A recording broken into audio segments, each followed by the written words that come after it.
Samantala, kasama pa rin po natin ngayon si Mark Zambrano. Mark, ikaw naman ang nakakasaksi nung ginagawang sparring naman ng ating pambansa kahapon. Ano yung mga nakita mong difference, Mark?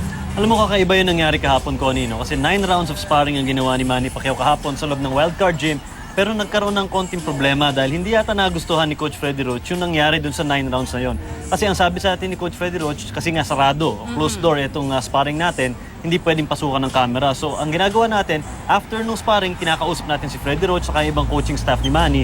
Sinabi sa akin ni Freddie na medyo uminit yung kanyang ulo during the sparring session. Kay Manny? Kay Manny. Hindi lang kay Manny actually, dun sa tatlong sparmate din niya dahil hindi niya nagustuhan yung nagiging strategy or yung nagiging forma at quality nitong sparring session na ginagawa nila kahapon. So ang ginawa ni Freddie Roach para magkaroon ng order dun sa sparring session, siya na mismo yung pumasok at tumanggap ng suntok kay Manny Pacquiao para lang maset niya yung order.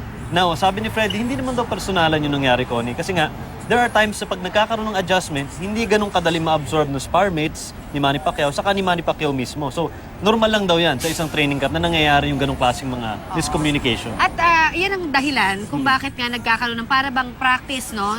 So to speak, doon sa mga ginagawa nitong sparring o mixed training para makabisado, para maalala, para talagang pagdating ng main fight ay alam na kung anong gagawin ng ating pambansa kamao. Saka nilinaw din ni Freddie kahapon, no, na sinabi nga niya hindi personalan nito at kung kailangan pa niyang gawin ulit, yung sumigaw at uminit yung ulo para lang ma-remind kay Manny Pacquiao saka doon sa mga sparmates niya kung gaano ka-importante itong laban na to. Hindi lang para sa kanila, kundi para kay Freddie Roach, gagawin at gagawin daw yun. Naiintindihan naman daw ni Manny pag nagkakaroon ng ganung klaseng init ng ulo sa loob ng training. Oo, dahil sa tagal-tagal nila mag-partner, alam naman natin talagang doon sila nagkakaroon ng respeto rin naman sa isa't isa. Na kapag nakikita nung, halimbawa, itong si Coach Freddie Roach na may kailangan gawin, itong si Manny, matalima itong si Manny. In the same way, na pag naman si Manny ang may suggestion, nakikinig naman itong si Coach Freddie. Kaya nagtagal sila ng matagal. More than, yung sabi nga ni Coach Freddie, more than other marriages daw. May dinagdag pa nga si Coach Buboy Fernandez dyan. Sinabi niya sa amin na ang naging problema lang daw ng konti, yung positioning ni Manny. Kasi importante yung distance between him sa kanong sparmate niya. Kasi yun yung tinitingnan daw nila, yung strategy na yon, saka yung way kung paano ika-cut ni Manny yung sparmate niya. Tulad nung isa daw na halos kapareho ng galaw ni Floyd Mayweather Jr. In-explain naman sa atin lahat yan ni Coach Freddie Roach at ito ang bahagi ng ating panayam kay Coach Freddie. I was just a little frustrated because, I mean, why with me it's okay, but then when he gets in there with somebody else, it completely changes. I'm going to make him do what I want because that's the way he can be Mayweather.